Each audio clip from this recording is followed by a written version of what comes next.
This is the Conscious Radio Network. Is it recording? Yes, it is. Boom, boom, boom. All right, let's get in it. Welcome to Conscious Radio Network, our special guest this morning, afternoon, evening, wherever you are in the world. Our special guest today is Nancy Robbins. She is a psychic medium, intuitive. How would you define? I guess psychic medium pretty much says it. Yeah. Yeah. And at the same time, too, she's an author, an artist, the jack of all trades. Very creative person, and a plethora of tools that she does create for the well-being of humanity. So if you're ever at any of the spiritual or psychic fairs in the central or mainly most of Florida, you can go to the YouTube page, the one in Sarasota. Sarasota. In Sarasota, there's a clip of all the products that she has, and they're great tools to assist us in finding our direction in this world and in helping us. But today we're going to talk about a special book trilogy and a set that she has created. How long is it? How long in the making did it take to put this set together? It took a couple of years. Yeah. Mostly because I put it together and then I rewrote the whole format in the story crafting, but then I also illustrated it also. And there's the artistic part of it. She not only wrote it, but she did all the illustrations, the book cover and all. Yep. Everything. The whole thing. So, yes. So, awesome. Awesome. Let me make sure that we're still recording. Yep, it is. Cool. All right. So, this book, Astara, how do you pronounce it? Astara's Journey. Astara's Journey. The character is Astara Atwood. Is the main character in the book, and it's a journey that she goes on, sort of questing for the magic in her life again. She kind of had an emotional upset in life, and so she's given herself a year to go out and explore and try to find that again. Yeah. And because it's close to Christmas, this would be a really good Christmas present. You brought the books with you to show the guests? I did. There's 3 books altogether. You can buy it on my website, and I discount the trilogy set. So this is book 1 here, is A Star's Journey. This is book 2, and then this is book 3. And they come together in a set. You can buy them individually, or they come together in a set with a map. And you can get that on my website, which is elementsdesigncollection.com. Or you can buy the individual books on Amazon.com, or the ebook is on Amazon.com. Yeah. And they're pretty thick, too. It's good reading. Yeah. Yeah. There is a lot of great story in the books, but there's a lot of metaphysical information couched in the books, and so they almost turn into a reference guide of different spirit guides and crystals and animals and metaphysical terms. So I use it a lot as a reference book. And there's I ended up channeling 84 spirit guides, so there's a lot of channeled information and wisdom in the book, and then there's 122 meditations, so it's a great source for meditations. The way that the whole project began is one of my spirit guides had asked me to write visualizations for the chakras. And then I started doing that, and I thought, well, it'd be so much more engaging if it was an action adventure story. So that's kind of like Lord of the Rings. Exactly. So then the story began, and I decided to go through that format. And so each of the imaginary realms that you travel through are actually reflect the different chakras. so that the crystals and the animals and the spirit guides that you meet along the way reveal the issues that those chakras govern. Yeah. And then as you're going along, you're doing the meditations and learning about yourself. So it's really a book of self-discovery, couched in that action adventure story. Yeah. And there's romance and mystery and all of that in there. But what happens is, as you're moving along, you're really transforming yourself, and you're revealing more of your higher potential as you go. And Yeah. I pretty much guarantee that by the time people get done with the third book, well, they will be transformed. Yeah. It's been really powerful information in the Now, books. have you had any readers come forward and kind of give you any testimonials like wow, because of reading these books, I've actually been able to contact my spirit guides or Yes. ascended masters and stuff like that, and I've become more open and become more intuitive after engaging in these stories. Yes, I've had several people come forward, and I mean, I appreciate that they finally give me some feedback, Yeah. But yeah, they found it really valuable, and actually decided to start from the beginning and read it again. Yeah. So I thought that was really nice.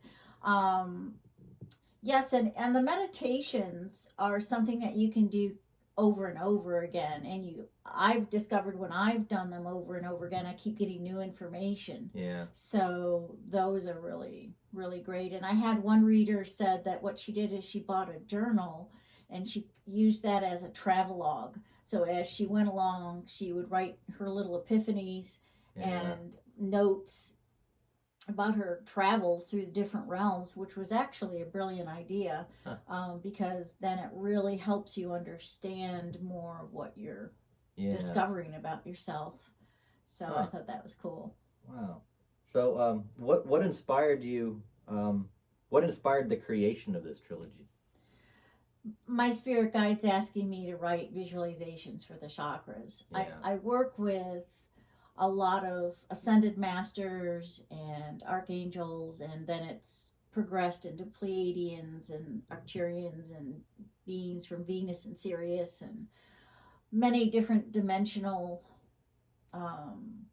spirits of the light, and we work in collaboration quite a bit. So they often will say, hey, you need to make a spray. For instance, the Pleiadians said to me, we really want you to make this spray that will help people connect to fifth dimensional consciousness. And so then they'd give me the recipe for this spray, and then it became the Aquarian light spray. Wow. Or there's an energy board that they feel, or that happens quite a bit with my card decks.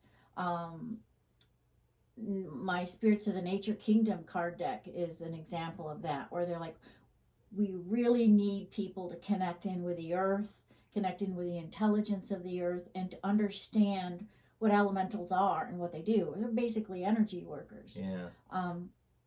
So similarly, they wanted people to understand more about themselves. What they feel is most important for us now is to connect into your core self, understand your mission or your life purpose, and then move up into your higher potential. Yeah. Move up into who you're meant to be here. And so it's a lot of clearing of stuff that doesn't really serve us, and then really getting to the core, your soul essence, basically. Yeah. And that's one of the things that is achieved by following along with this story. And it's really a beautiful story about love on a lot of levels, but there's mystery in it and adventure. Now, what's the youngest reader that you know? Of any of the young age range of I've had an 8-year-old read the book, really loved it, really worked with it. I have pretty much a whole span of different ages of people that have really enjoyed. People like to buy the set and have that whole set access to them. And my advice for reading the book is there may be times when you're reading that you feel like, okay, I need to pause and I need to just digest Yeah. the information. And some people have found that all of a sudden they had this keen interest in, like, I need to research this other subject that came up. Like some ideas will come up as you're reading them, and then they want to go off and explore that a little bit, and then they'll come back to the book. Like, okay, now I'm ready to move to the next step. So it really kind of takes you on a progressive journey of your own. Yeah, yeah. And what's interesting is you can kind of compare notes as you move along the journey with the main character, Astara, like, because she will give you feedback on how you're in her mind. You can hear her thinking, like, okay, this is what I got from this, and this is what I'm learning, or this is what I'm afraid of, or whatever. So it's kind of like you can compare notes with her as you're moving along the journey with her. And then all of the other characters that come into the story really help your own self-understanding. Yeah, yeah. And because I channeled so many of the guides that are in the book, and the guides range from different ascended masters to even a Pleiadian or a she or a goddess or Merlin. It has a wide range of guides that you meet. But because I channeled them all individually, and I asked them, what would you like to contribute to this book? Do you want to contribute a meditation to the book? What do you want people to understand? So I got pearls of wisdom from all of these different guides. But because I channeled with them, I have them in the story on a very intimate level. So you have tea with El Moria Khan, and you get to really sit down with that guide on a casual basis, and really get to have an exchange with them. So I think that makes it valuable and interesting. These two questions are actually kind of related, but I'll get to the fourth one. What was involved in the writing process? Earlier, before we started recording, you were showing me the character study and stuff like that. So what all was involved in putting this together? Well, I found that originally I needed to pull together the factual information that I wanted, because really you're all exploring the chakras, from the Earth Star chakra all the way through all the physical chakras and all the spiritual chakras, all the way through up to the galactic chakra. So the different realms that you travel through are revealing those chakras and that information. So I needed to pull together the factual information on the chakras. What did I want people to learn and understand? And then I also channeled 84 different guides. So then I had all of that information and their wisdom and their thoughts and their meditations that they wanted. So that then I had to put that into that framework. And then once I had all of the bone structure of the story, then I had to story craft it with the different characters, the struggles, the obstacles, and how the story and all the relationships with all the characters develop. So it was a multiple layered process. And it was especially in the second part or the third part of the process that I found a lot of spirit guides coming through and guiding where the story went. I remember there was a couple of times I would pause at the typewriter going, okay, I know where this scene needs to go, but I don't know how to get it there. And it was like, blah, blah, blah. Oh, okay, that's great. That was brilliant. They became your artistic muse during the writing process. Yes, they really moved it onto so many other levels that I never originally conceived of. And so it just sort of blossomed into this multi-layered story that really... So it also what makes this book unique, since you said that, is it's also similar to not only yourself was writing this, but Spirit was writing it as definitely. Well. So this book was technically written multidimensionally. Yes, and it really takes you to multi-dimensions. As a matter of fact, one of my favorite locations in the book is you actually go to Avalon and you meet Nimue on Avalon on the Lake of Dreams. Yeah. And when you go onto this island with her, you actually cross through various dimensions. You get a little lost in different dimensions, or different dimensions come forward that reveal information that you need to address. Yeah. And so that was really fascinating how such a mythical location can reveal so much information and dimensionally, you know, by moving to another dimension or place in time. Mm-hmm. So that was really. Wow. How do you suggest people read the trilogy? Is there a specific method? Well, definitely starting. It almost reminds me of, like, you know, the old choose your own adventure type books that they had back in the 80s and stuff like that. Is there a specific method? On this book, I would not suggest skipping around. I would definitely start from the beginning of the book and go from there, because it really is Spirit really thought out the process that you go through to get to the end result. There may be things you want to go back and read and go forward, and I put a very healthy glossary at the end of each book, so that if you're not familiar with certain terms, you can go back to that. I've listed all the meditations under the chakras, so if you want to go back and repeat a meditation for a particular chakra, you can go back and do that. I also listed the archetypes of the chakras, which Carl Jung originally began, and I had to flesh out the rest of them for the spiritual chakras. But they actually are characters in the book. So you actually meet the different archetypes, which kind of relate to how balanced your energy is with that chakra energy. You know, you too much, not enough, or you're right in the balanced place. So but it's okay, and I think people find, like, okay, I needed to just pause and digest this. And like I said, it can take you off on tangents, like all of a sudden, like, you know, I'm really curious about this subject, I want to research more, and then you'll come back to the book, and that's okay. But continue the journey.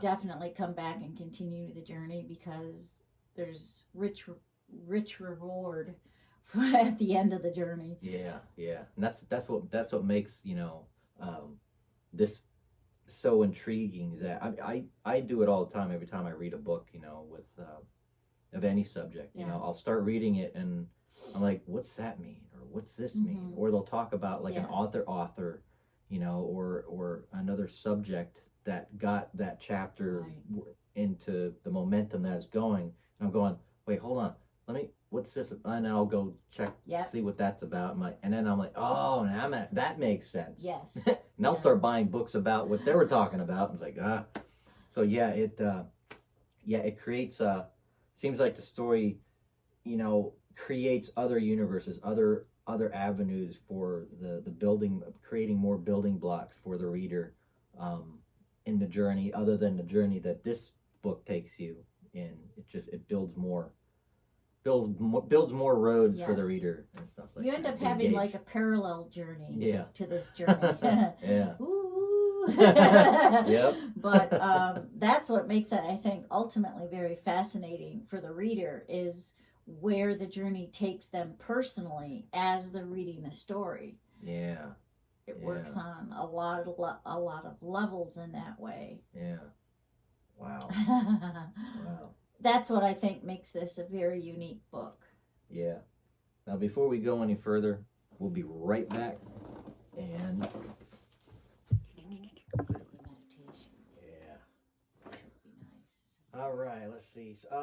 Do you have any favorite locations in the book? Any favorite parts and stuff in the story that you're like, that not only put more of your energy into, or more of the, of course, I know if I write something or do something, what the areas that I focus on the most usually end up being my favorite. But do you have any favorite areas of the book that? I have quite a few actually different favorite ones. They feel so real to me. They feel now like I can go there, like physically go to those places.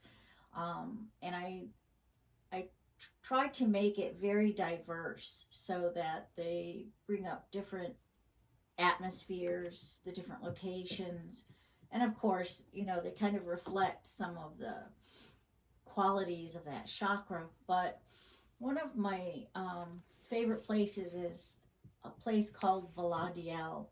Huh. And it sort of represents like Japanese kind of architecture, but it has it's like spring and fall together, mixed together in the way that you see the landscape and the colors that you see in the landscape. But it's a really very beautiful kind of a Shangri-La kind of place. And that was very nice.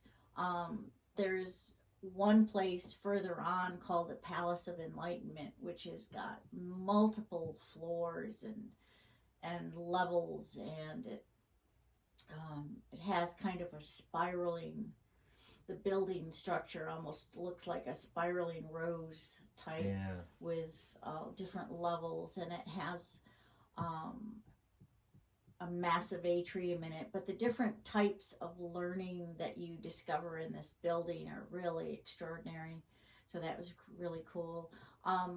One of the other places is Merlin's abode in the Divine Forest. He has a cottage in the forest, which is very magical because there's rooms that you discover that, like, where'd this room come from? It's a small little cottage. How did we keep fitting more and more people in here? It's almost like the Winchester. People who are familiar with the Winchester mansion, they keep saying that the unusual thing is the mansion grows. Yeah. There's rooms that just through the years it just keeps getting added on, but like nobody's building. Yeah. It's like spirits building the complex. Yeah. So there are a lot of really cool locations, very imaginative locations in the book that I really fell in love with, and the different characters. Who's your favorite character? Oh, gosh. And I know there's how many, 86, 80, 87? They're probably there's going... like 82 guys. You can't have a favorite one. There's, I have all of the astrological signs are characters. Yeah. All the planets are characters in the book. There's quite a few guides that are very predominant in the story. Some of which I was not even familiar with when I first started the story. For instance, Archangel Samandiriel is the angel of imagination. Yeah. And he plays quite a role in A Star is Life. And, so like, I learned a lot about a lot of different ascended masters and angels that came forward that wanted to be a part of the story and part of the book. And even some of the goddesses, and like I said, Merlin, I wasn't as aware of. Actually, Merlin is very much like an ascended master who will help you literally discover more of your inner magic. So I learned a lot myself from writing these books, and from connecting with them. And some of my favorite meditations are of Merlin's. He has one where you have this soul book, where you can open this soul book and just read from a page, and it's like learning about yourself from this book. And then there is another one where he shows you how to move yourself into the future, where you can map where you are now to a future self. And oh wow, yeah, it's real. I was like, wow, that was amazing. So there's some really amazing meditations in the book that I learned a lot about myself by doing the meditation. So I mean, it's even just a treasure trove of great meditations, as well as being a reference book and and a fictional adventure story. Yeah. What's your favorite? What's one of your? What meditation sticks to you the most, and through all this, or at least one that you kept feeling that you had to go back to? Well, I used the Soul Book meditation quite a bit. Yeah. I mean, it's like looking at this imaginary book and just opening it to a page and then just read what's on the page. And so I keep getting, for me, it's like a holographic image comes up off the page, and that gives me the information. Yeah. And I use that quite a bit. And so I'll go, all right, what's important for me to know today? And I'll just go to an imaginary page, open the book, and see what comes up. And it's really given me some very profound information. Yeah. I'm a dreamer. And I mean, like when I dream, there's some things that, you know, I'll dream about, and I'll wake up in the morning like, wow, like where did that come from? Right. Or, you know, how did that get into my dream? Yeah. It seems like any reader that would start to partake on this journey would be something that they would take into their dreams. Yes. And have you noticed that, like, while you were writing this, that some of these spirit guides and these spirits that helped you in creating this journey also come to you in dreams and kind of give you, you know, other than them coming to you while you're writing it, but, you know, like, well, we need to visit her while she's in her dream because there's a lot more information that we can give her. How is your interpretation of that? Have they also helped you not only in your waking moment? But... Yeah, they come to me in my meditations a lot. Like they'll channel through, and I work with so many of them on a regular daily basis. Yeah. You know, that's really fascinating. I found that I dream more in color now. And also I've learned a lot from the different guides that have come to me. They'll say, oh yeah, you do this all the time. Yeah. You know, it's like, oh yeah, you know, I used to work with you in Atlantis with crystal healing. Oh, you know how to do this. Just do, you know, I was like, just do it.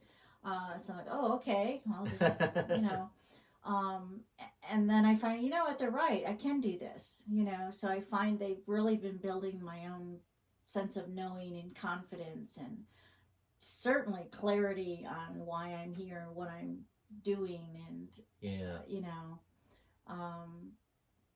I feel like I've gotten a great deal of clarity on that by even taking myself on this journey. Not only of writing it, but I've been participating as a reader at the same time.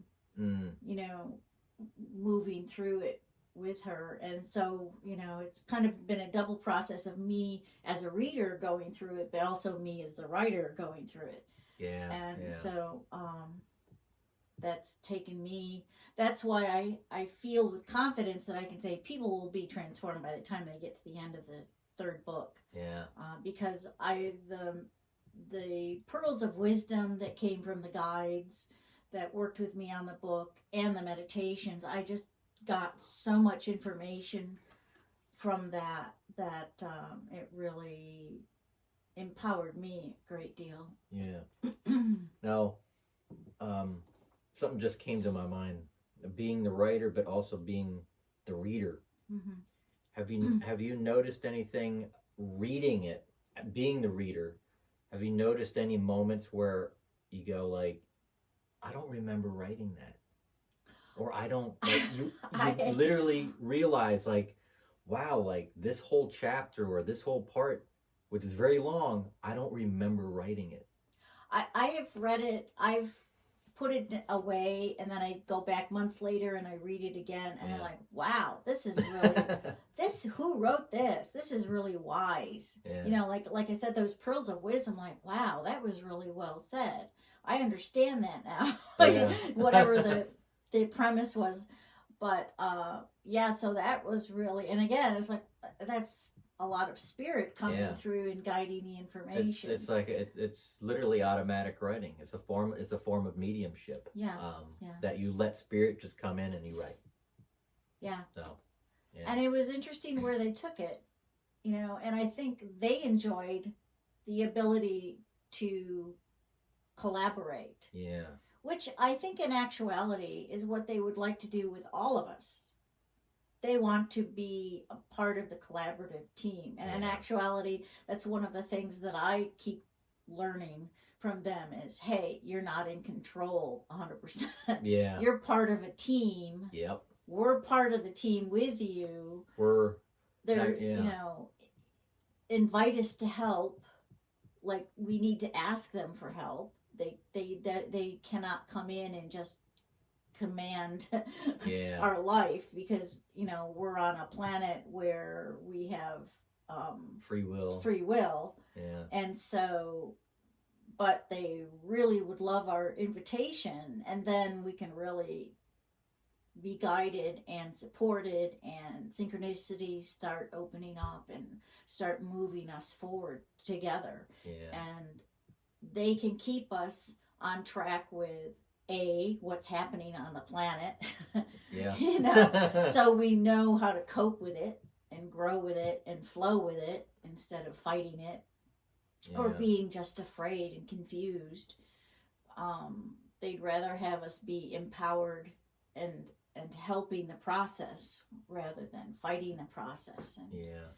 And and there's so much misinformation right now that what they really want us to do is to move into the soul wisdom in our heart, and our heart can tell us this is true, this is not true. Yeah. And that's where they want us to go, to that barometer in our heart that says, no, you know, that's not your truth, that's not who you are. Yeah. Discard that information, you know, or you know, and moving into the compassion of our hearts is very important. And it's through our hearts that we move up to our higher potential, because our heart is a multidimensional space. Mm-hmm. So we actually move into higher frequency and higher dimensions through the action of our hearts and being led by our hearts, and then leading our lives compassionately from our heart. And so that's like so much of the heart of what they want us to understand. And that's where they want us to be, is empowered by that energy, because ultimately love energy is the greatest force in the universe. Yeah. It's a creative energy.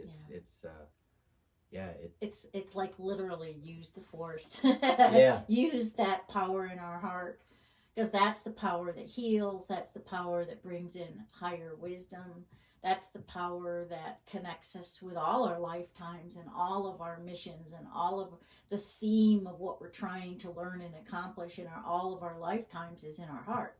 Yeah. You know, so if we tap into that, then we're tapping into our greatest strength, and which enables us to become more of what we want to learn and be. And you know. Yeah. Wow. Yeah. So consequently, that's what surprised me about this trilogy, is it really brought us into other levels of loving, like loving ourselves, loving others, loving our past, you know, people from past lives, that love that exists through time. It doesn't diminish at all. Loving your higher self, you know, all of these loves on all these different levels. And it was like, wow, you know, it was an amazing destination you arrive at the end. Yeah. I'm assuming this is a star? That is a star. That is a star. Okay. These are a couple of her friends that she meets along there. That's Taurus and Neptune, actually. And then this is Aurelius Nostarian, who she ends up in a love relationship with. Okay. How she gets there is part of the adventure. Yes, you got to read it. Wow. Now they can find your books on Amazon. You can buy. I always loved physical books. Yes, we were speaking about that earlier, off the air, so to speak. Is I've always liked to have the physical book, but there is a Kindle Yes, ebook you can, as well for this. there's a Kindle ebook version which you can buy on Amazon.com, or you can buy these individual books on Amazon.com, minus the illustrations. If you want the illustrations in the book, go to my website and you can buy them individually, or the discounted trilogy set that comes with an expanded map of the journey, and that you can get on my website, which is elementsdesigncollection.com. And on this video, I'll have the website down Yes. on the banner and stuff like that you can go to purchase them through the website. So how long did it take you? It took me about 2 years. 2 years? Because I also self-published it and I edited it. So it was a complete soup to nuts. Wow. It was a lot of work, but I worked pretty diligently on it. Wow. Okay. Huh. Now for this is now as far as a minimal age, like the age groups and stuff like that. I remember I asked who your youngest readers are and stuff like that. Is there? I mean, I've known children start reading at the age of 4 or 5 years old. I mean, they really get Harry Potter. Yeah. I mean, yeah. Now, as far as the complexity of reading, as far as the what would you consider the youngest age that this would be a good Christmas present for? Right. I would say 8 or 10. I mean, it's sort of similar to the Harry Potter level. I mean, because it got pretty sophisticated in its storytelling. So I would say at least that. Yeah. 4, 5, 6, depending on how their level of reading. It depends on their.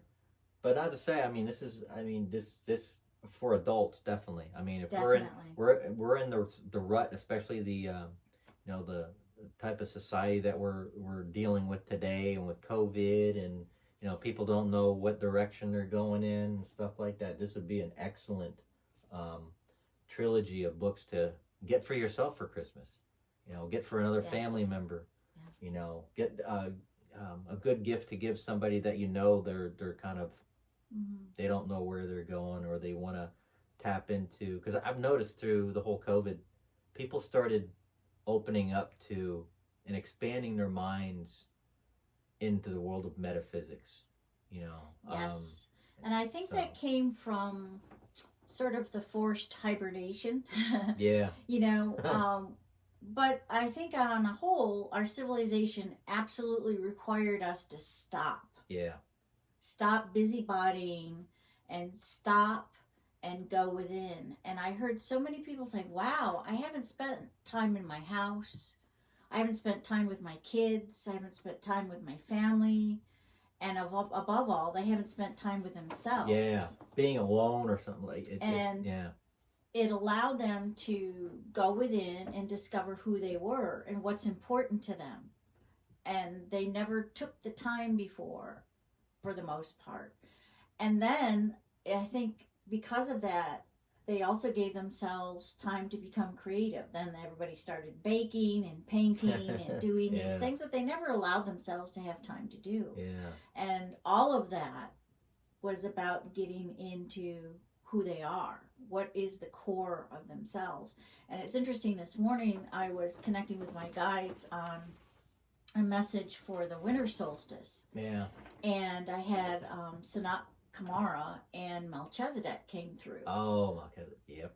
And both of them gave me this meditation, but the main thing that they wanted people to be aware of during the winter solstice is sort of symbolically going back into that inner core space, discovering more of the deepest core of yourself, like what's your soul essence, what's really important there.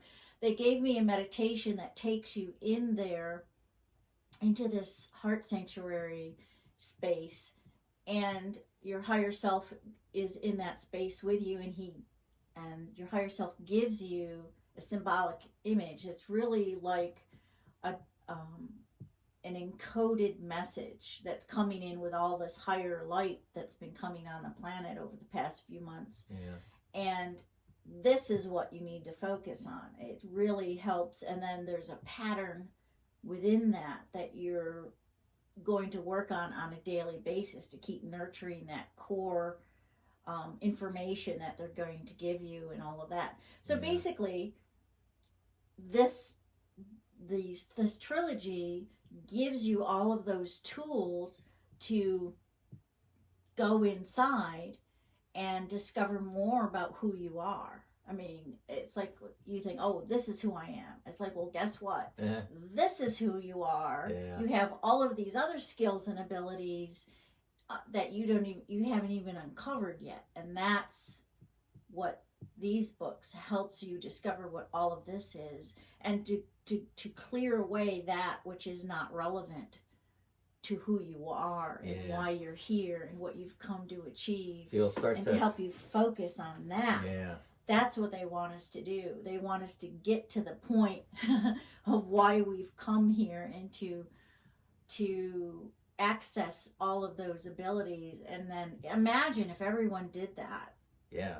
It's like, then we'd really be innovating and solving our problems and helping the planet and connecting in with each other and being more kind and compassionate and understanding and brilliant at our creativity. That's where we need to be. That's where they want us to upgrade ourselves and I think all of the tools are provided in these books. So it can also be being a reader of this material too. It also seems that it's also a cleansing, another cleansing method to where you start to realize in your life that you start to realize the things that don't serve the highest and best purpose for you. Yeah, all those fears and doubts that we have. And you realize, okay, this doesn't serve me. Here's something else. The Spirit will come in and kind of allow you to look at everything, look at who you really are, and get rid of the things that don't serve us. Exactly. Yeah. So much of the time, I think as we grow up, we pick up things from our parents and other children and our teachers and things, labels, or we feel like we're less than like we're a failure, or we doubt our abilities, or we've been told, no, you can't do that, you're no good at that, or whatever. And it's like, okay, but what's really the truth about me? Yeah. And what does my soul want to do?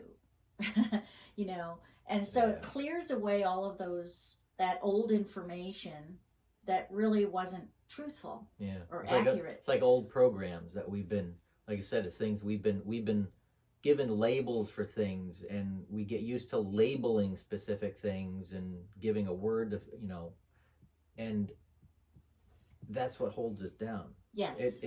We become, what's that word I'm looking for?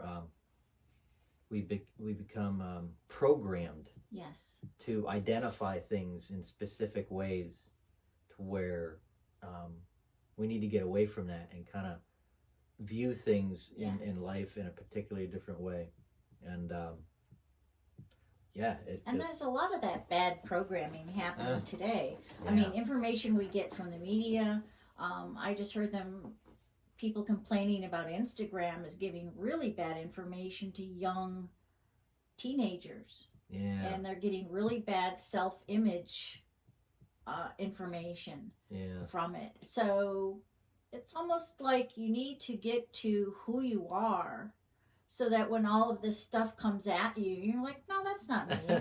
Yeah. No, that has nothing to do with me. Yeah. And you have, so you can protect your own truth, and you know what you're standing up for. Yeah. You know what's really you and what's not, doesn't belong to you. And sometimes even just energetically, we can go into a store and come out, and then all of a sudden we feel crummy. And it's like, oh, we picked up someone else's energy. I know this isn't me. This isn't my typical me. So something is, then, to clear that off, because that's not really you. so it really helps to identify. Yeah, and that would be that would be a very powerful tool, as these books would be offering the readers a powerful tool. Is this would allow people to understand, and by understanding thyself more clearly, would now put up the walls and kind of ward away all these poor self images, or because once somebody knows who they really are, right, and is comfortable with themselves, you won't have to worry about being bullied. You could stand up for yourself. Exactly. You get your own power back. Yes. And protect your free will more effectively. And we would, and by doing that, if everybody was able to do that, we wouldn't have these problems in the world as we have today. And especially for the younger children who are growing up and are getting bombarded for all of this weird information, and also to be able to appreciate your own gifts. Like, this is what makes me unique. I have these set of skills that make me different and unique, and embrace that. Those are your gifts, and that's helps define who you are, and they most likely have a lot to do with what your life purpose is, because you've come in with a set of skills so that you can achieve your life purpose, or set of skills that you want to develop even further to be more empowered to do what you've come here on the planet to do. We've all chosen to be here. It's like, why? What have we come here to do? And it's a form of self-love, really. And if we don't love ourselves to begin with, how are we going to love anyone else? And in that process of learning to love yourself, you also learn to love the earth. Yeah. And one of the you meet different crystals come into your life through these books, different guides and people and animals, animal totems kind of come and speak to you, but also elementals. There's elementals that you meet in the book too, and learning about them. I mean, they're just energy workers, basically, really, in the scheme of nature, and learning about what they do is very empowering too, and it's a form of respect to acknowledge and understand what they do, and what do we do. It's a mutual respect. It's a mutual respect and partnership. Exactly. It's almost like insects. People are like, well, I don't like insects, or we have a decrease in insects or bees or something like that. I'm like, well, insects are important to us, because without insects, we wouldn't have food. Right. So, elementals and other different spirits are essential to our growth, and essential to our dimension that we're in. It's it's important. It's important, and that was one of the main reasons why they wanted me to do my Spirits of the Nature Kingdom card deck, where once again I channeled all of these different elementals. It was like, what do you do? What do you look like? So again, it's bringing all of that information forward so that we gain a respect for what they do. And nature, we are a part of nature. We have elementals inside of us, actually. We're made up of nature. So we're part stardust and we're part earth. So we need to appreciate both and be connected to both sources of intelligence. Wow. So again, I'll have the information on ordering the books. The website, you can go on the website, go to Amazon, but you said Amazon doesn't have the pictures? Not in the books, not in the illustrations, but they're fully illustrated in the physical copy of the book. Okay. And all the pictures inside, you did the artwork? Let's say the e-books. The e-books. The e-books the do e-books not have don't the have illustrations. E-books the don't physical have the books do. illustrations. Yes. All right. And the illustrations, you did the artwork as well? I did. Wow. See, that is amazing. That is really cool. So, there's plenty of pictures. And then the meditations are, The meditations are listed in the beginning of the book, and they're listed under the different chakras. Oh, okay. Each set of books, for instance, the first book takes you through the different realms that reflect the Earth Star chakra all the way through the higher heart chakra. Yeah. The second book takes you through the throat chakra all the way through the soul star chakra, which is one of the spiritual chakras. And then the final book takes you through the three highest spiritual chakras, which is the divine creativity, the soul portal, and the galactic chakra. Yeah. So, which is like your crown chakra and your third eye chakra? Yeah, it goes crown, higher crown, soul star, divine creativity, soul portal, galactic. Wow. Huh. See, and a lot of people are like, when I first started learning about the chakras and stuff, we were only introduced with the 7. That's it.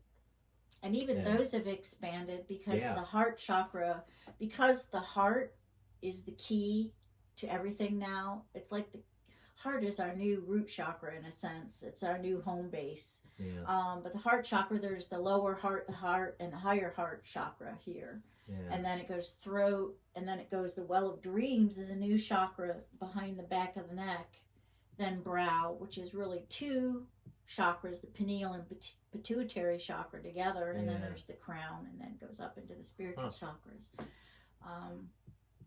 Wow. So you learn a lot about the chakras, obviously, when you read the book, but you learn a lot about different kinds of crystals and different kinds of elementals and different kinds of guides, and there's a ton of information embedded in the story, but the story in and of itself is very engaging, I think.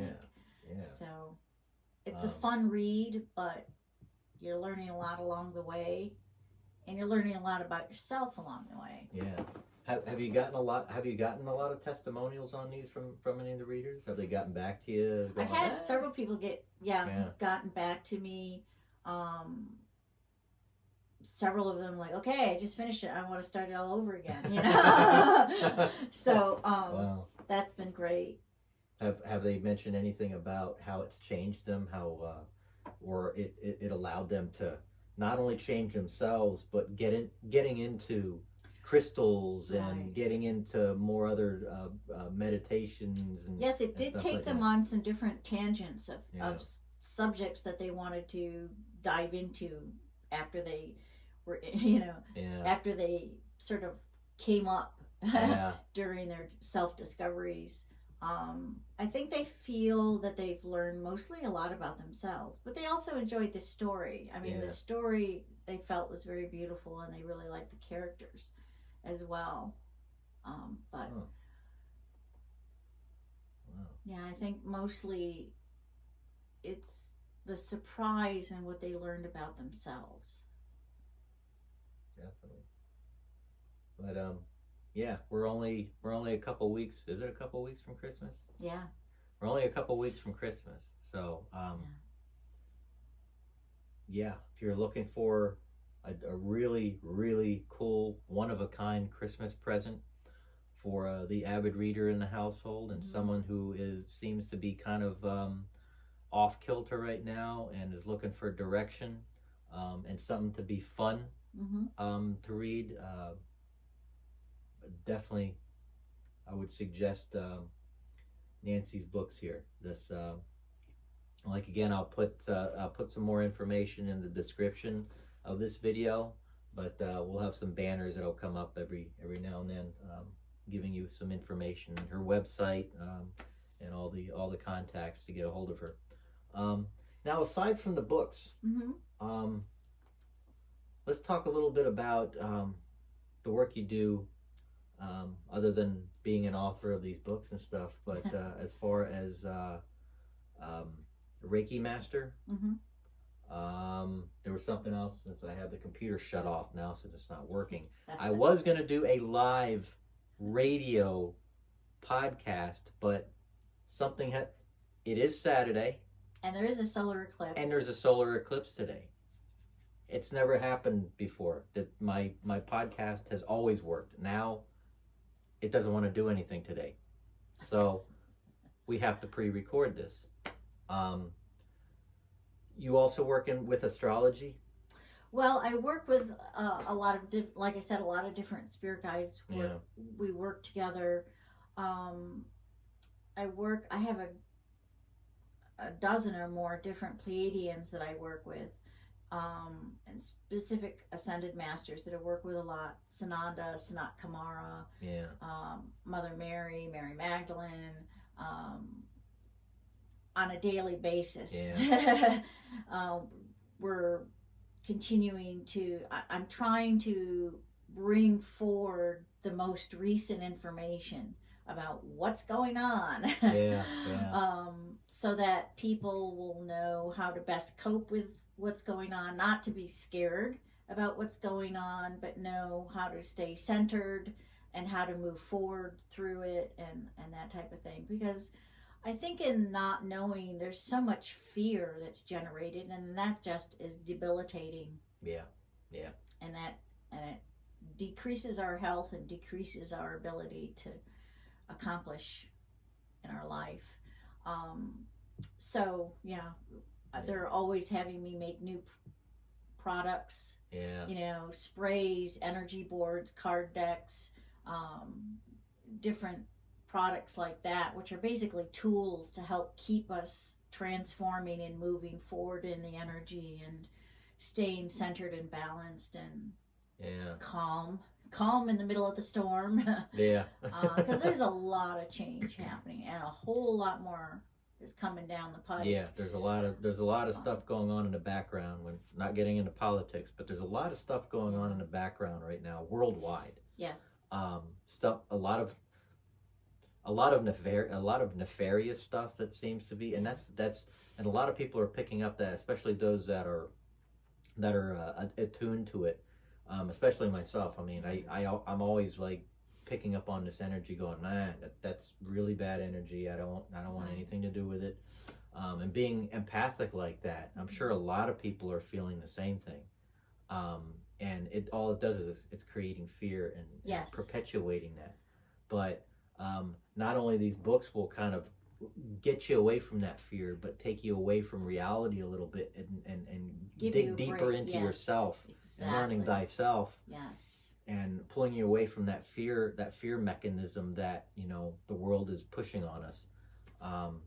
But also the work that you do, which intrigued me, when you mentioned the galactic beings and the federations that are out there, the Pleiadians and stuff. That's what, because the Pleiadians and the Pleiades, I think I first heard about that decades ago. First heard about it when it started becoming a little bit. Now it's a little bit more it's becoming a little bit more mainstream. That's what got my attention too. It's like, oh wow.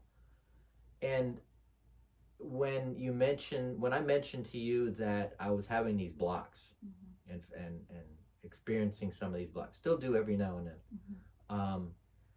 And I did that exercise, as like, especially before I went to bed, I would imagine myself connecting to the beings, and imagine my third eye chakra, and putting my finger there and trying to connect, put that thread out there and connecting.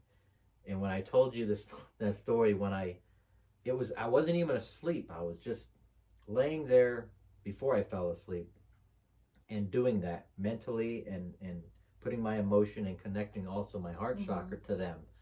And suddenly it felt like I left my body. Boom. It was like I instantly just got knocked out. And I don't know how much time went by, maybe an hour. I didn't even look at the clock. I should have. I could have missed time. I don't know. And suddenly I came back in the body, and I'm laying there, and my entire bedroom, it was like, where am I? I didn't recognize where I was.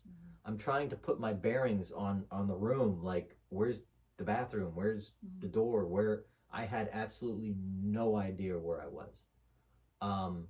And whatever happened, it worked. I don't remember any of the information that I got, but I definitely plan on doing it again. Yeah.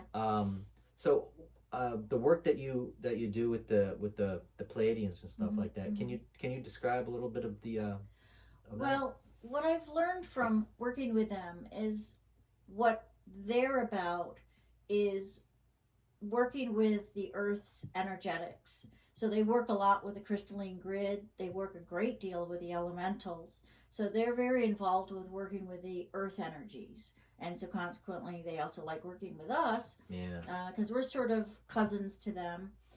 They originally lived on Earth and then they moved to the Pleiades. So they were Earth beings before they were Pleiadians, so to Yeah. speak.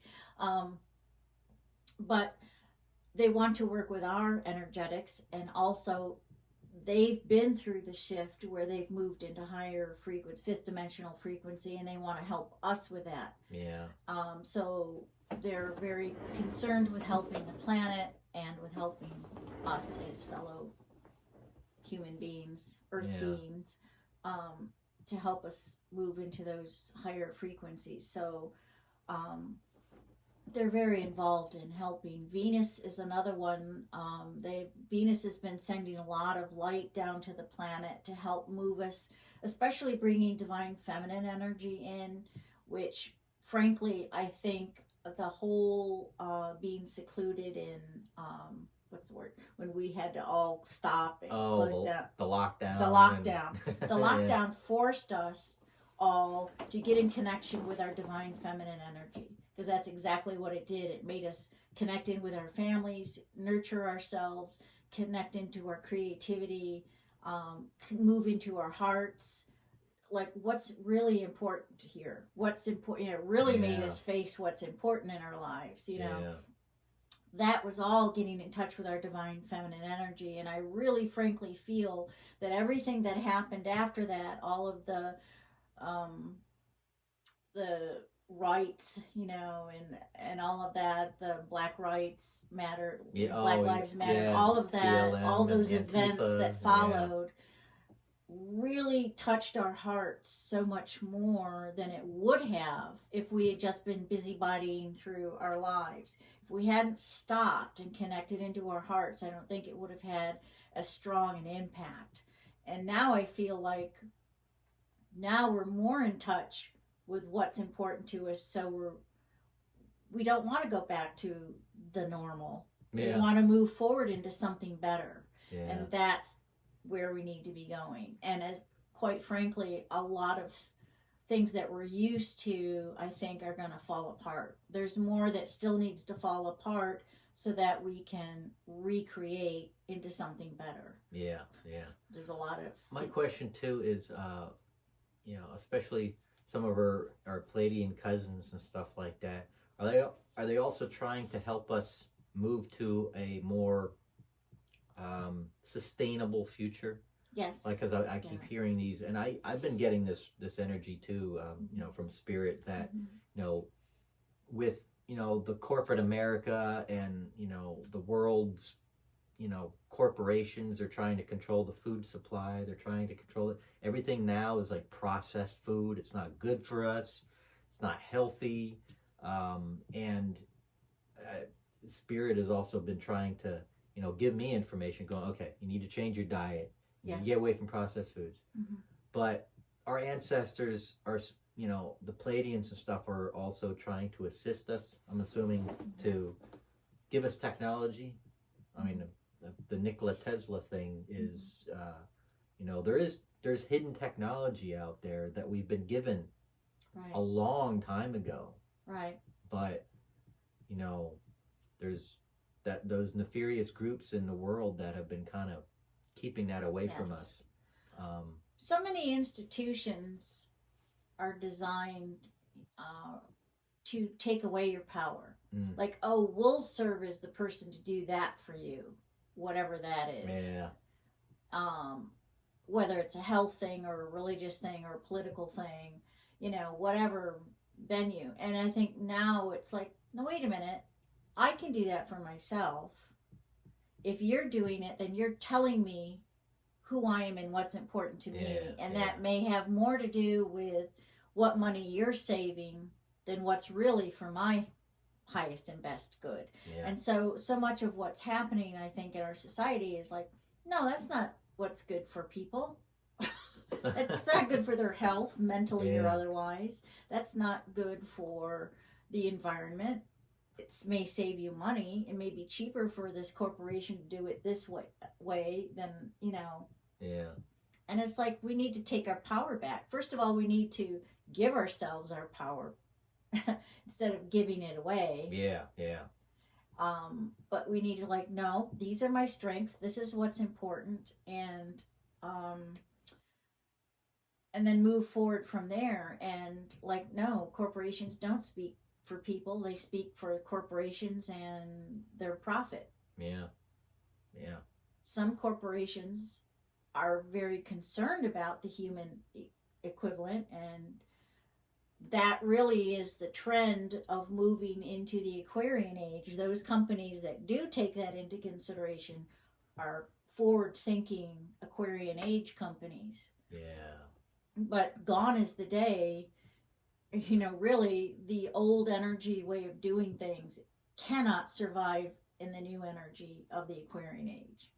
Yeah. So those things that do not move with that pattern, the Aquarian age is about equality and brotherhood and innovation and community. So anything that doesn't embrace community, doesn't embrace the higher good, can't survive in that higher energy. So we're going to see a lot of things fall apart, and we need to not get too distressed about that. Yeah, just keep in mind, we're the creators of the Aquarian age. So what do we want to create? Mm-hmm.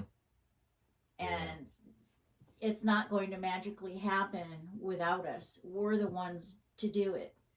We're meant to be the guides that we look towards in the past. Yeah. We're it now, so we need to step up and move into our higher potential and be the creators of this new golden age, which is where the direction we're heading in. There's the greater span of the ages is moving through the dark age, through the bronze, silver, up to the golden age, and then it comes back down around, and it's like this cycle. Well, we're moving out of the darkest period. We're moving out of the end of the dark age, and we're starting to move back towards the golden age. It almost feels like we are still in the dark ages, even though we have this technology, you know, cell phones and world communication and satellites. There's a part of it, knowing the type of technology that is available that we're not using, it almost feels like we are still into the dark ages. Yeah. But we're just now seeing the light. We're just nearing the end of that tunnel that we can see the light, but we're not quite there yet. Yeah. And it's like these ancestors, our star beings and star sisters and brothers and stuff like that are going, come on. Yeah. Come on. And slowly but surely people are starting to wake up and realize it. Some of the technology of the higher civilizations, and apparently the highest civilization that ever was achieved on this planet was in the Atlantean civilization at the peak of its golden age, before it started having inner darkness pervade it with the sons of the Belial, who wanted to use the crystal power in order to control other colonies and things like that, and then that blew up on them. And before all of that happened, it was the peak of that golden age of the Atlantean civilization was the highest frequency civilization ever achieved on this planet. Wow.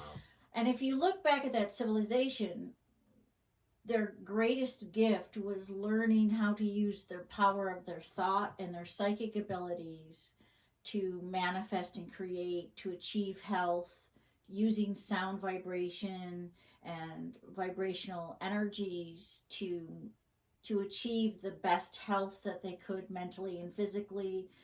They were able to teleport. Yeah. They were able to use mental abilities to help manifest and to communicate with each other, you know. So we need to get back to using our own powers and skills. We're we've fallen into the danger of thinking technology can do everything for us. Yeah. To the point of kind of laziness. As like, oh, I'm going to just use this remote button to do this. Oh, I'm just going to use my phone to virtually communicate to someone. Mm-hmm. Even when you're in the same room with that person. And I think the fault is, well, I believe that's the fault of the established corporations and stuff like that, because they're using it for profit. Yes. They're trying to make it, they're creating this, using what the technology that they want us to know about, creating this technology for profit rather than using it and basically like open source. It's free. Yeah.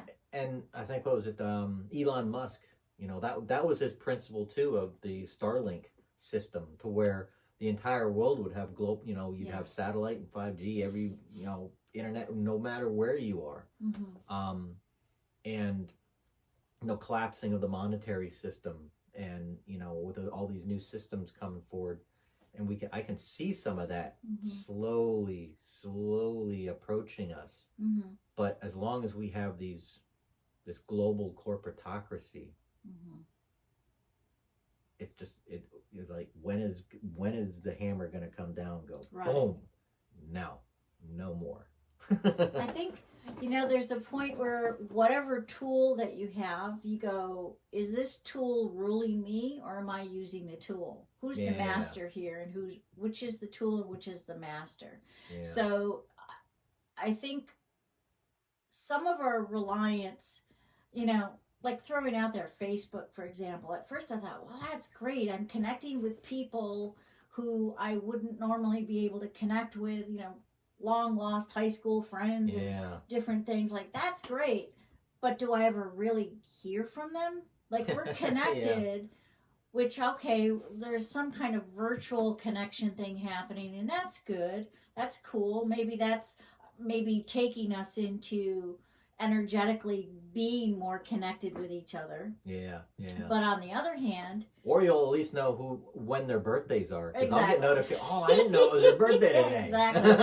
And that's lovely, and that's nice. Yeah. But then on the other hand, it's like, but how much have we stopped communicating with each other?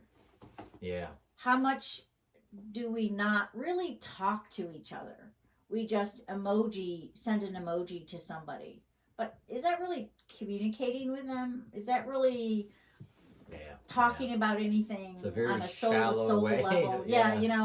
How have we gotten so shallow in our communication now that we're not really communicating at all? Or worse, younger people, I feel, have lost the art of communicating to the point where they're so uncomfortable being in a room with other people because they don't know how to talk to them. Yeah.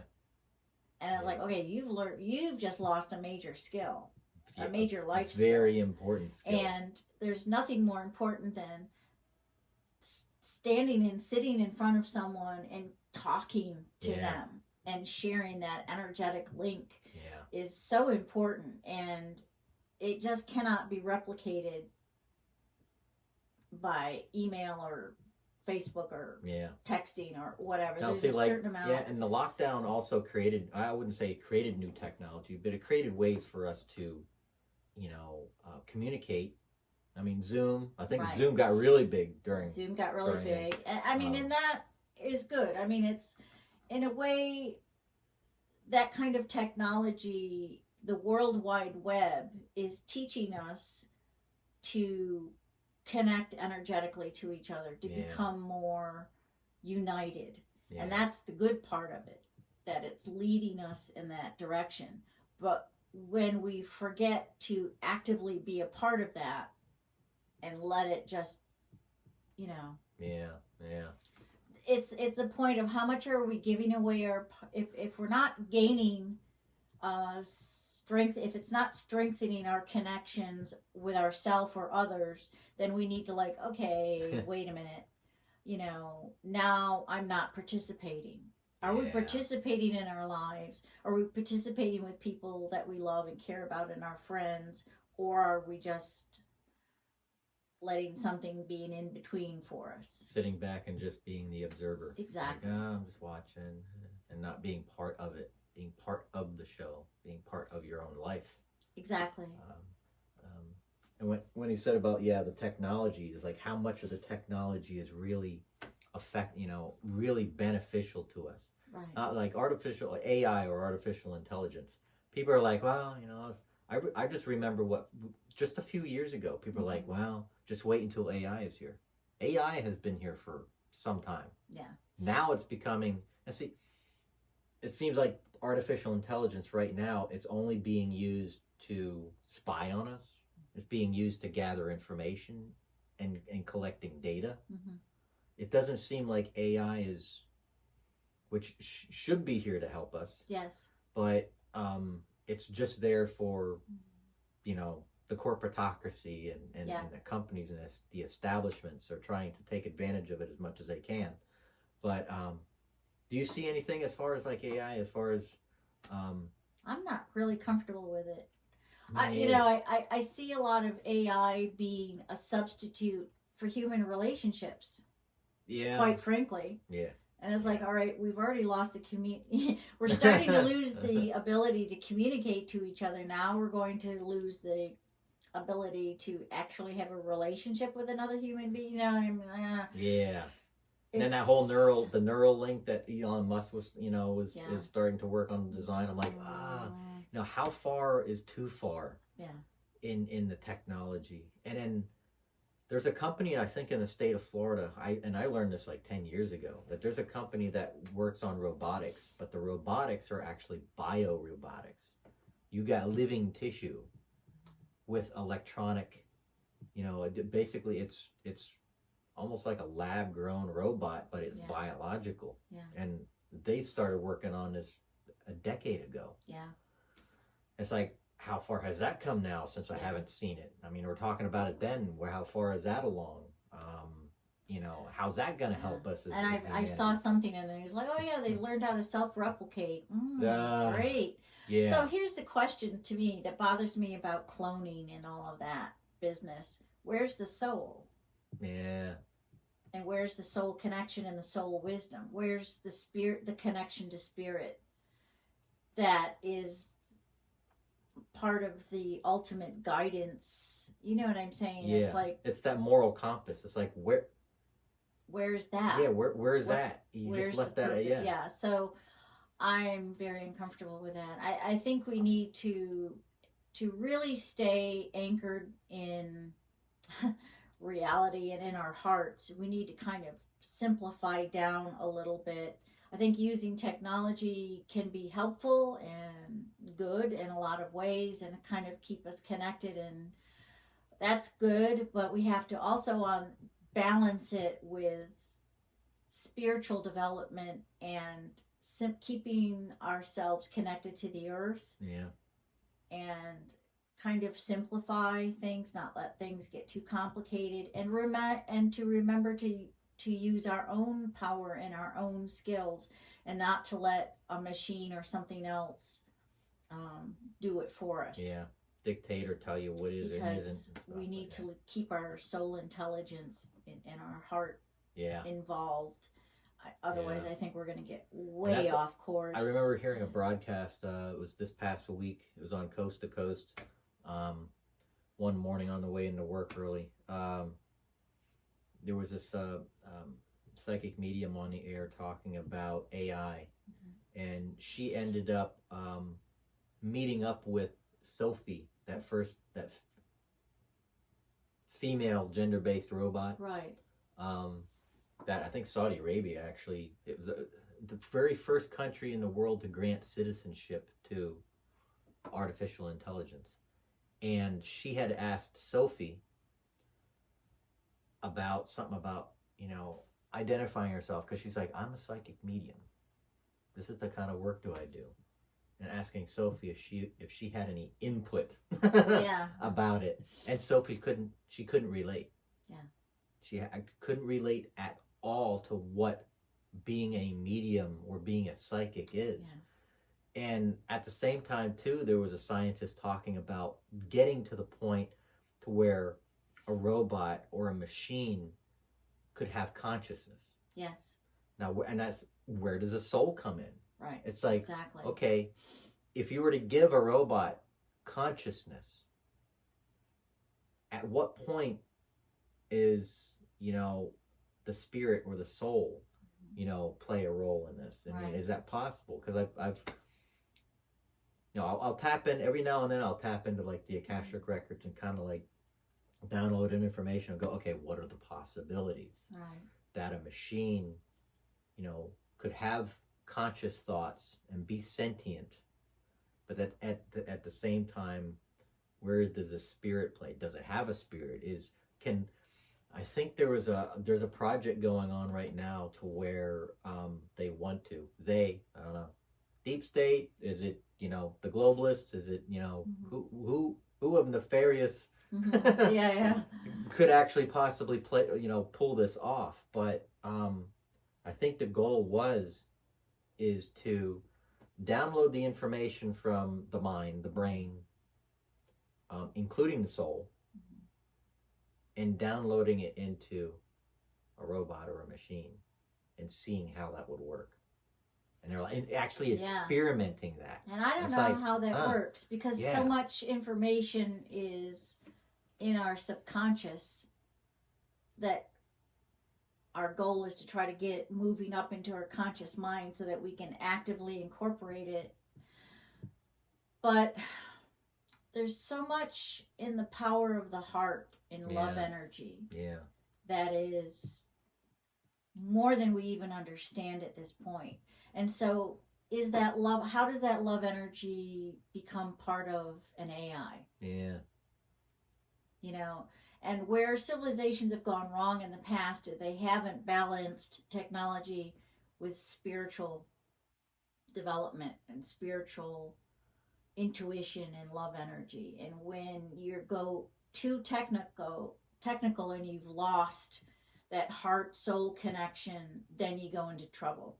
Yeah. And you blow your planet up and everything goes south. Have you seen that movie? I think it's called Mortal Engines. It's a fairly recent. I think it came out in the last couple of years. But any of our listeners or viewers and stuff, if you haven't seen Mortal Engines, it's a long movie, but the storyline is post-apocalyptic. This is now everything is all these big, huge machines, and these cities are actually like riding along the earth and stuff like that, and that's where all the civilizations are, are on these moving cities. But there's this AI character in the storyline, and how they portrayed him is quite astonishing. He was created, and he was conscious, but you can still see how he's still a machine. Right. And at the end, where he meets his demise, he actually dies because of a broken heart. And that was intriguing, how the author, or how the story, the storyline of that. But the machine actually dies because of a broken heart. And it's like, wow. Yeah. So it's like, what are the possibilities of having that type of technology? Or is it a dangerous thing? We got to be careful as the inventors. Right. That is the thing that we invent only going to be the demise of the creator. So I think that would be a very important question to ask ask yourself and ask the creator. Be careful. Yeah. Well, in Atlantis, they had a lot of crystal development in it, like practically supplied like electrical power to the civilization, and healing and higher guidance. They worked quite a bit with Pleiadians and beings from Sirius, and I mean there was a lot of interaction and connection, and but there was a lot of love and a lot of equality based thinking. Where it started going southward, there was a group called the Sons of Belial that felt like, no, we're better than people in our colonies. We're and that thought of, no, we're not equal, I'm better than you, so you need to be a slave. And they got into a lot of that half beast, half animal science stuff, which was creating a slave group that worked for them, and it was just bestial on a lot of levels. But they wanted to start controlling the crystal and using the power to create war on people that they wanted to subjugate, or other colonies and things like that. And the pre-scientists were like, no, that's not what that's for. You know, we're not going in that direction. And then they became a stronger political base. And so they overtook the pre-scientists, and they created power amongst themselves, and through various other natural disasters, combined with the crystals blowing up on them, because they used it. They thought they knew what they were doing, but they had no clue what they were doing. And again, it's where science, where they try to use the technical end of science against people, and to use it for war purposes and various things, and it just all blew up, and then they sunk. So, again, there's so much correlation to a lot of that in our society today. And it's like, okay, we've been here, done that. Let's not do it again. Let's not blow up our planet. And nuclear. Exactly. Like apparently too, even the military has come out and expressed that they've had some alien interventions in some of the work that they've been doing. Like they're testing some of their nuclear weapons, and then next thing you know, it's like one base, all their systems would shut down, and then the next base would shut down, and then people's also seeing objects, the UFOs and stuff like that in the area. It's like that we're not allowed. It's gotten to the point where we are not allowed to use any nuclear weapons from here on forth. No, I think the whole atomic bomb brought to the galactic attention, like, ooh, they're playing with fire, they don't know what they're doing. My understanding is we don't entirely understand how to work with nuclear energy. We think that we do, and we think that it's safe, but we don't really have the full picture, and we don't really know what we're doing. So we're kind of like kids playing with matches. We think we know what we're doing, but we don't really. And blowing up the planet is going to affect the galaxy. And they're like, no, that's, this planet is so unique among planets. There is more flora and fauna on this planet than any other planet. So we are totally a unique planet. And we need to appreciate the riches and the value of our planet, and care for our planet, instead of thinking like, oh, we're more intelligent than the planet. Like, no. I was told this, that the only dictatorship in the universe is nature. There's no other establishment or government out there that can be a dictator. Our biggest dictator is nature, and if we can't listen to it, if we don't listen to it, it'll put us on the right path. Right. It'll either destroy us, or help us be on the right path. Well, one of the things that I absolutely loved about lockdown was that if you think back, within 2 to 4 weeks, nature was recuperating all over the planet. Do you remember we heard about, the dolphins showed up. They're never here because the water's so polluted. Oh, the air cleared up in Los Angeles. Oh, the air cleared up in China. Oh, it's like in only a few weeks. And it's like if we just got out of the way, and just allowed the planet to recuperate from our continued assault. Genius planet to do it in such a short amount of time. Really. That's I wonder what pretty the planet was thinking extraordinary. then when everything started coming back online, going, oh my God, really? I was really sad. Like, can we give him a few more weeks at least? Right? Imagine what would happen to the planet if we just gave him a couple of more weeks. But, the ability of nature and that should have been a huge, like, hey, we got to get more in touch with what we're doing on this planet, because we're really messing up our own living source. It's like, our food, I mean, this planet's our food source.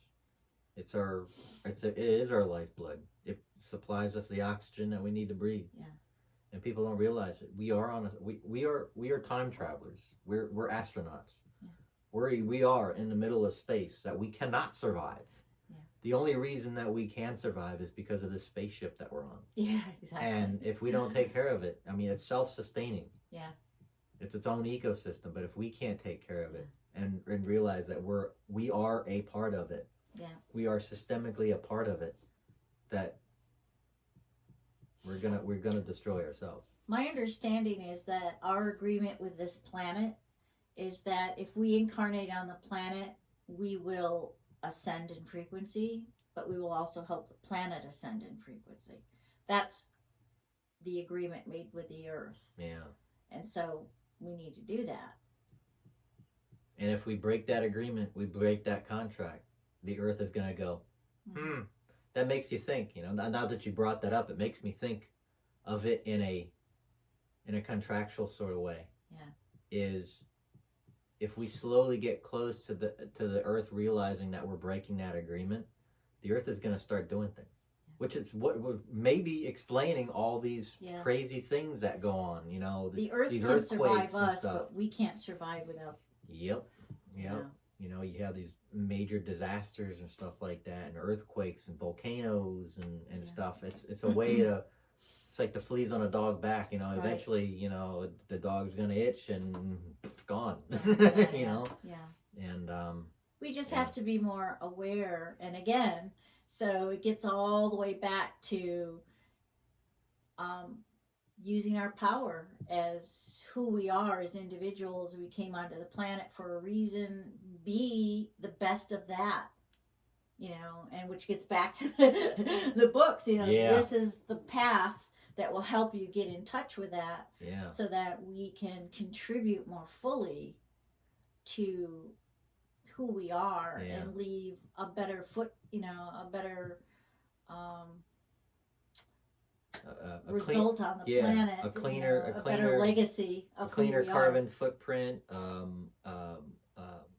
Being able to learning thyself through these books, you can do that, and by learning that, you can learn to be a better steward of the planet, and ourselves as a human race. Because we're not only Earth citizens, we're galactic citizens, and so. And everything that we do, the emotions that we have, the thoughts that we have, directly affect the planet. It directly affects the crystalline grid, which contains all Earth experiences. So we're either polluting the planet with our negative emotions and thoughts, or we're elevating the planet and cleaning it and allowing it to rise up. So it's like we hold ourselves back and we hold the planet back with our heavy thoughts and emotions, or do we clear that and come from our hearts and lift everything up as per our original agreement? So basically that's it in a nutshell. Wow.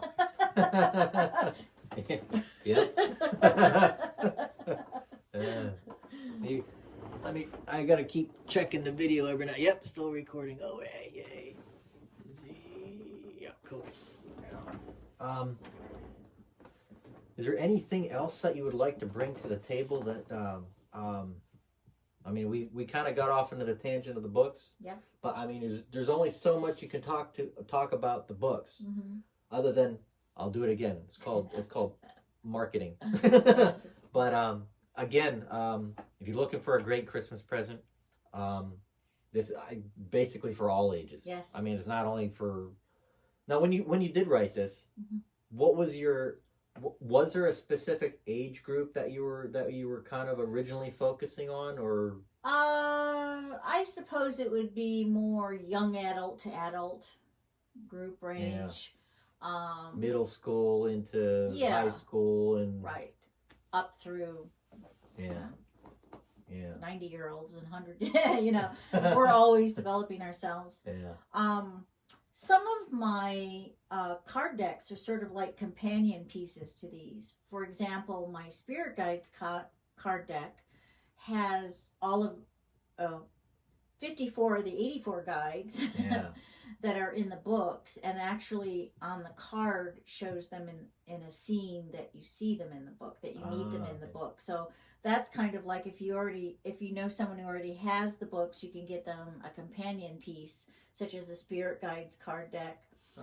The chakra card deck that I have is sort of a companion piece because it covers all the chakras. And my spirits of the nature kingdom card deck, because all of the different elementals, and my spirits of the crystal kingdom are also all the crystals that are in the cards are in the books. So they make interesting companion pieces. And eventually I'm going to get to I've designed a game board that goes with it, so children can do a game board that follows along with a lot of the stories and characters that come from the books.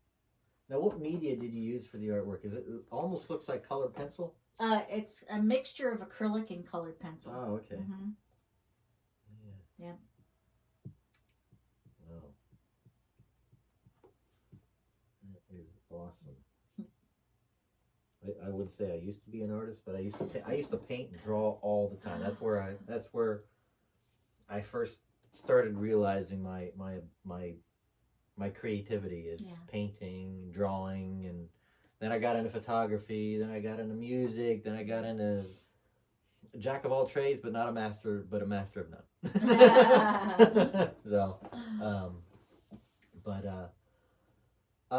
So if somebody wanted you, what other services, other than your books and stuff like that, do you offer any mediumship or reading? Do readings, psychic readings, mediumship readings, or anything? A thing called a spirit guided spray, which is kind of an interesting thing. It's like a reading with a spray. Okay. So, for instance, someone can order it on my website. They just give me, all I need is their name. And so I'll go to my guides and I'm like, all right, what does this person need to know for their healing and awareness? And they'll give me a message for whatever the person needs to start focusing on. And then they'll give me the ingredients to put in a spray. Now the sprays have essential oils, crystal essences, flower essence, and color essence in them. So they'll tell me exactly what goes in the spray. And how the spray works is it sets up an energy field that the person attunes to that frequency in the energy field, and that's what supports the shift in whatever healing or awareness. And so that has been really valuable to people. They're like, wow, that was really, smack on.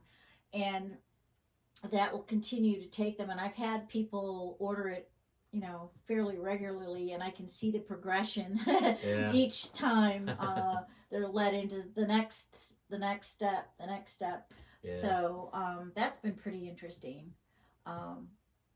And believe it or not, I also have that process with soaps, and some people have really liked that. And I thought at first it was like, well, that's a silly idea, but I actually did it. Like, wow, that actually made a lot of sense, because it's like they'll designate, well, use this particular. I make a lot of different types of soaps with a lot of different essential oils, and they'll have a different one for each month. Oh, wow. For instance, someone just ordered it for the year 2022. So for each month, they're like, all right, for January, this is your focus. And this soap will help you focus that, whatever's in oils or in that, or theme of that soap. And then you go through the whole year, and it's like, wow, I can actually see a progression where it's taking you. And it's like, that's pretty amazing. Wow. Who'd have thunk?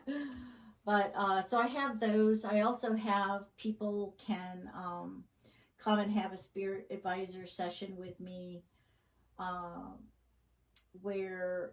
and also they can come and experience my vortex garden, where I find that a lot of the different Pleiadians and other ascended masters will come and work on their energy, and then I supplement that. Sometimes I do a card reading to add further information to whatever transpired during that session. So there's various different ways that I can.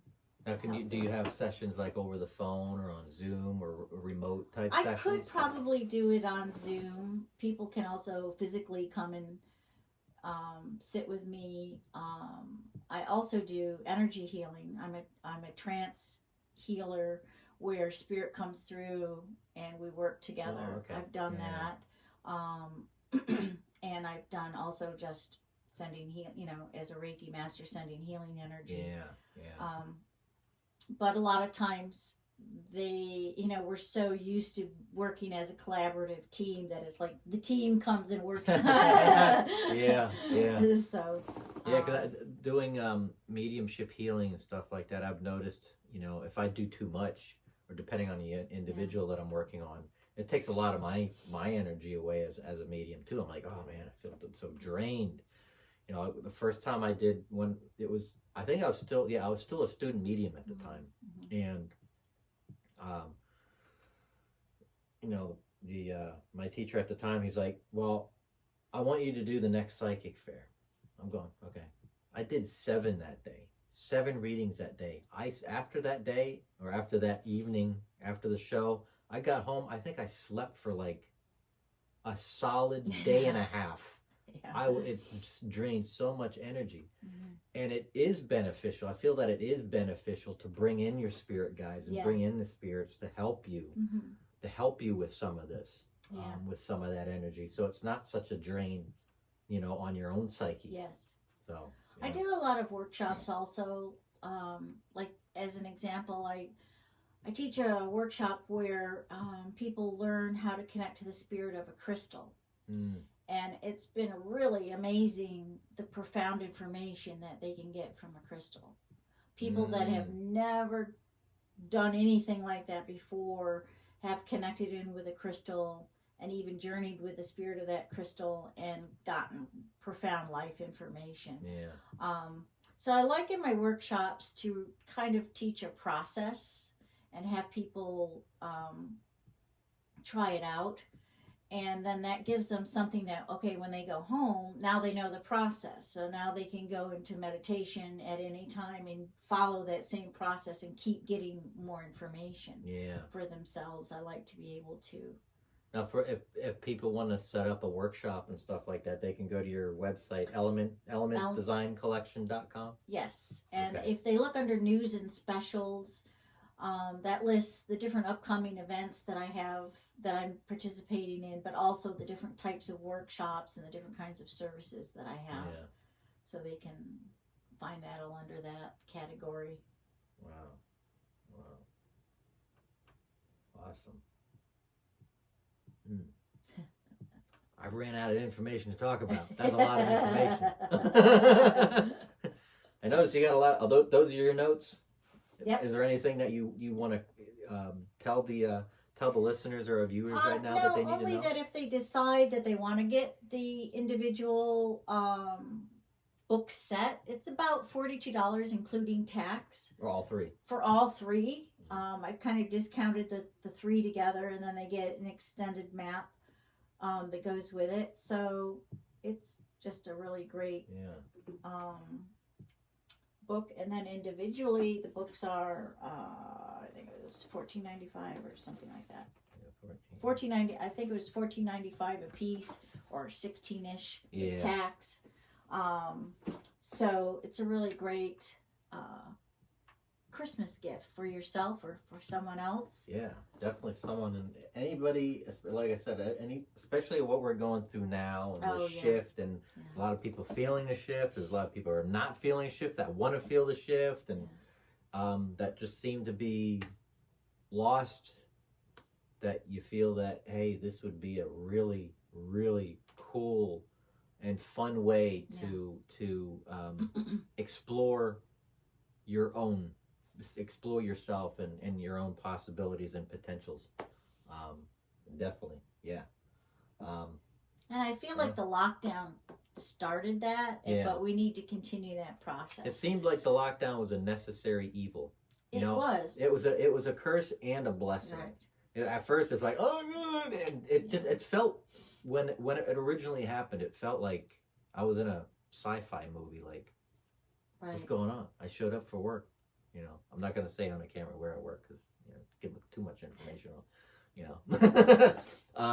But it's I work in a place that just doesn't shut down. It just doesn't happen. Right. It doesn't exist. It's not even a possibility. And showing up and it being a ghost town, it just felt very out of this world. Like I felt like I was in a zombie movie, like some sci-fi zombie movie, like a deserted, like it felt like I was dreaming. Yeah. Like, how is this? And then the next day, then the next day, then the next week, then the next month, and it's like, where are we going?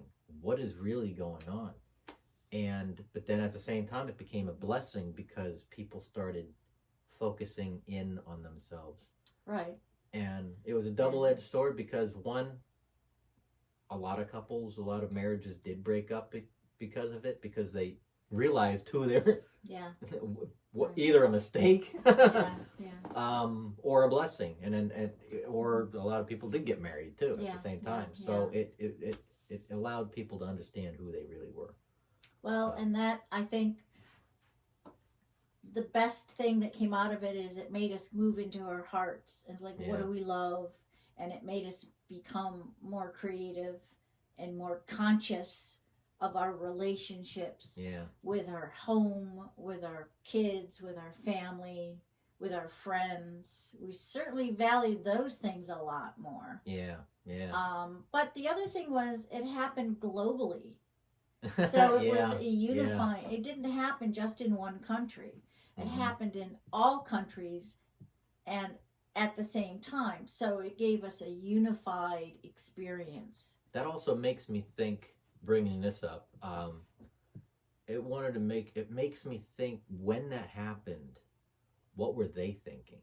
What were the Pleiadians thinking? Because obviously they felt it, because it was like it was the Force. It was like it was like in the movie New Hope, Star Wars New Hope, when Obi-Wan Kenobi's sitting there on the Millennium Falcon. He gets in this like slumper, and Luke Skywalker asks him, he's like, "What's wrong?" And Obi-Wan Kenobi goes, "I feel a disturbance in the Force." Yeah.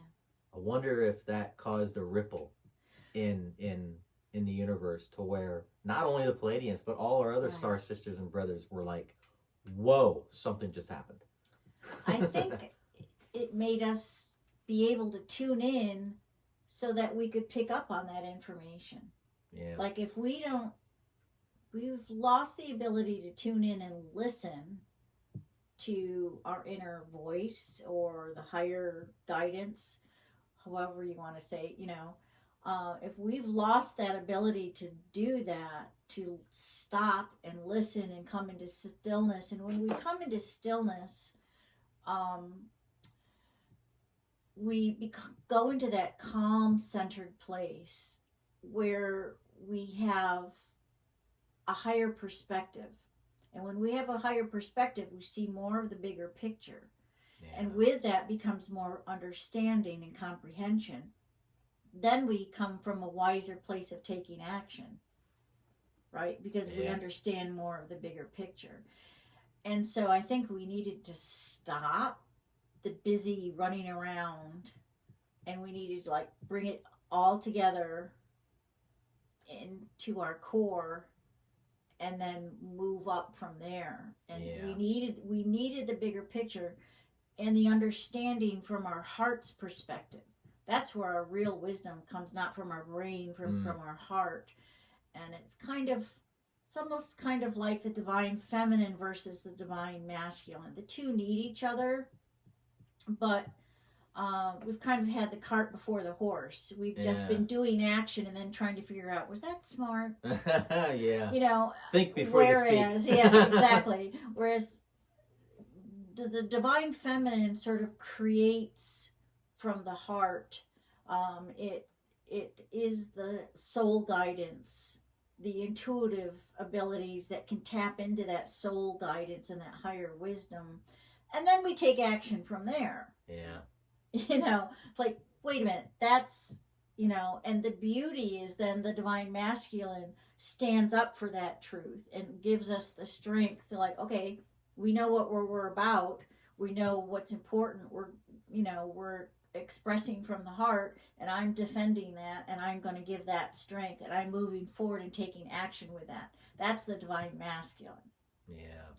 Without it, we just have these beautiful thoughts and ideas, and we're not employing them, So Yeah. it takes both to make a harmonious whole, and that's what, on a personal level and on a global level, what's trying to be achieved. That's why the star beings are bringing so much divine feminine energy onto the planet, is because we've had the cart before the horse. Yeah. And the Aquarian age requires us to come from our heart, to be intuitive, to use our higher psychic skills, our higher abilities, not technology, but our higher abilities, our own inner technology. Yeah. Don't rely on technology to replace your inner technology. Don't let technology replace what the earth elementals do. And we're trying to do that quite a bit. Yeah. And no, the earth elementals take higher frequency energy and bring it down to our level so that we can absorb it. We don't have enough bigger information to know what we're really doing with that. So we need to let the experts handle, Yeah. We need to master our own inner technology is really, I think, the best way to look at it. And that way we won't get into trouble.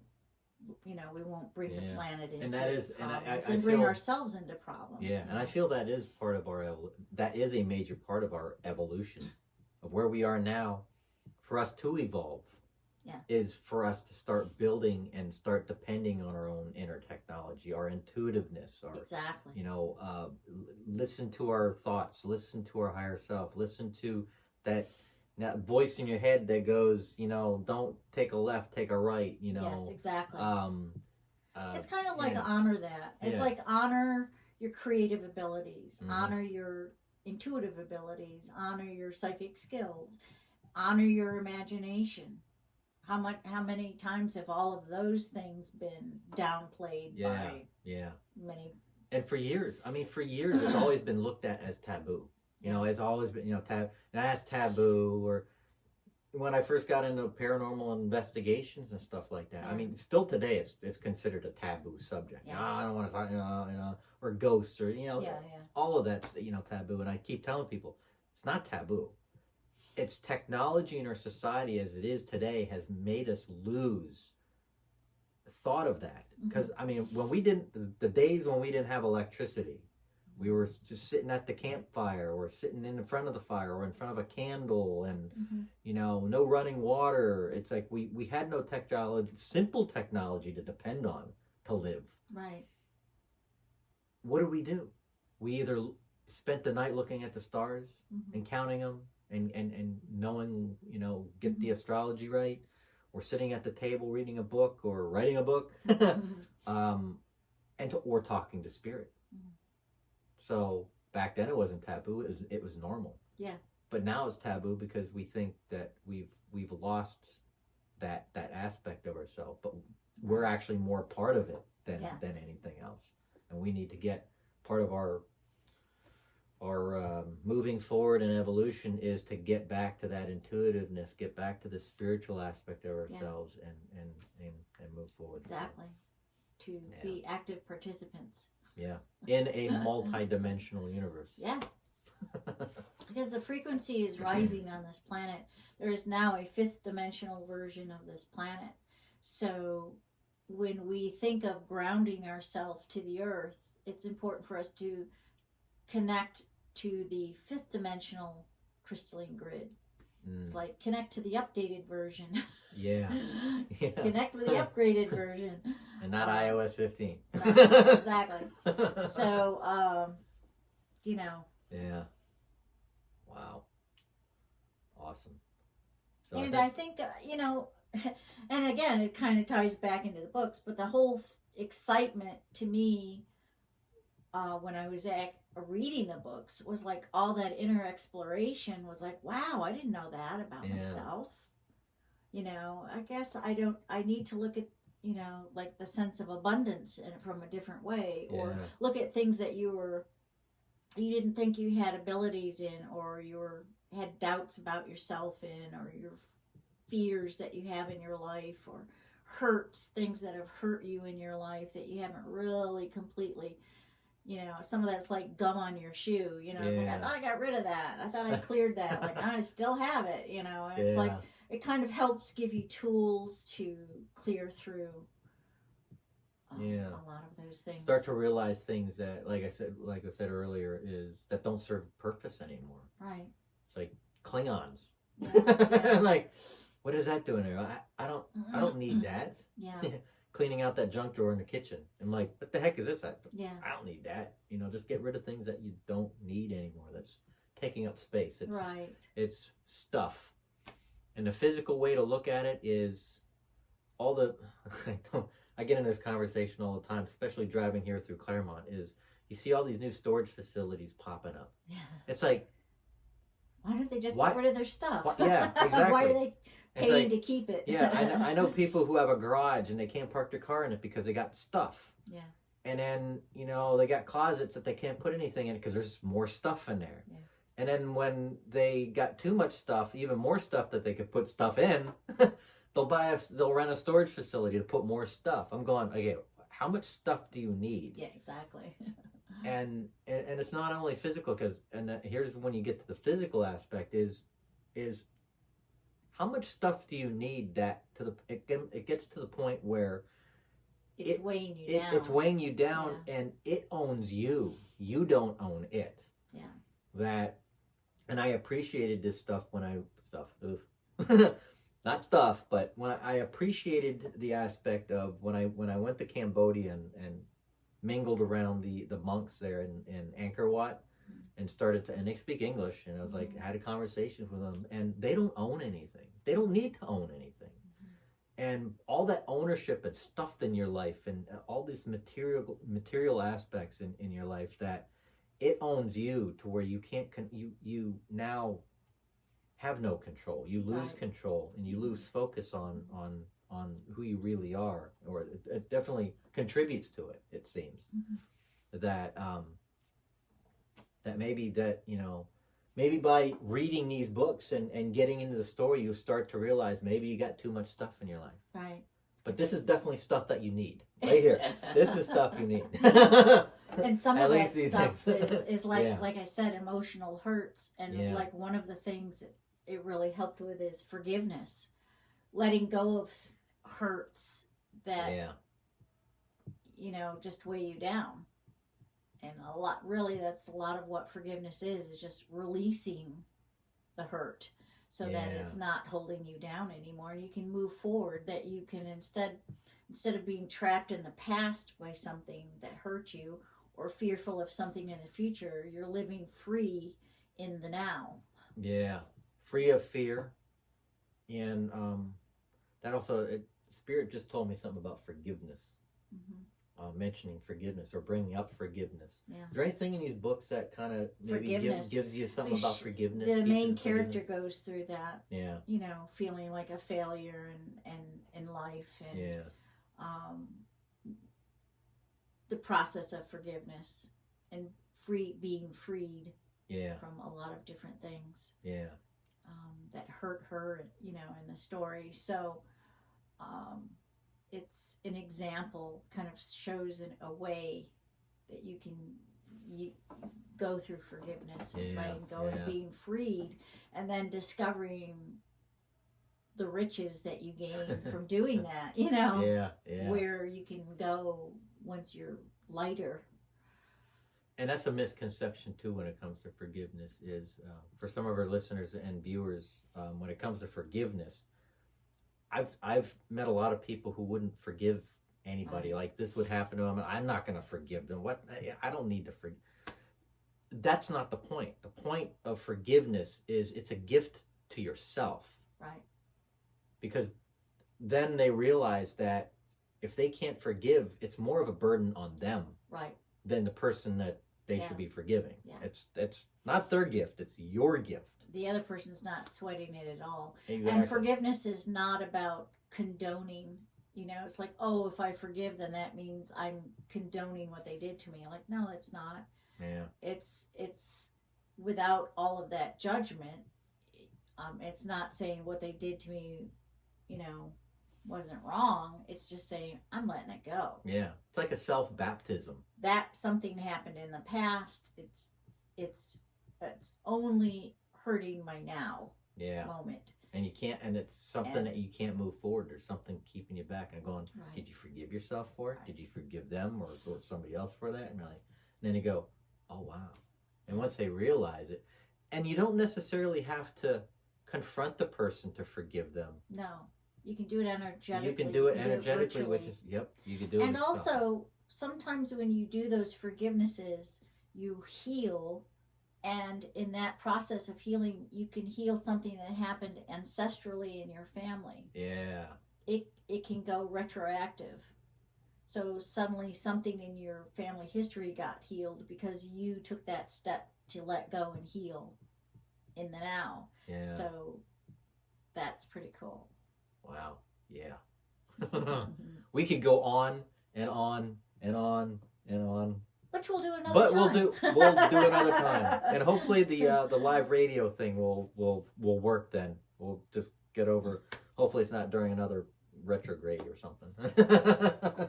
So, Nancy, thank you very much Thank you. again. Nancy And Robbins, thank you. from the Elements Design Collection, and it'll be up Yeah. many times during this thing. If you probably already saw it, but anyway. Thank you for tuning into Conscious Radio Network. Thank you. And again, Nancy Robbins.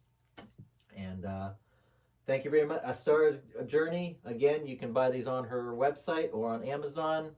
Definitely go to her website. That way you can possibly contact her directly and or set up a meeting with her and stuff like that for any of the services. And once again, thank you very much, Nancy. Yeah, thank you. God bless. Happy holidays to everyone.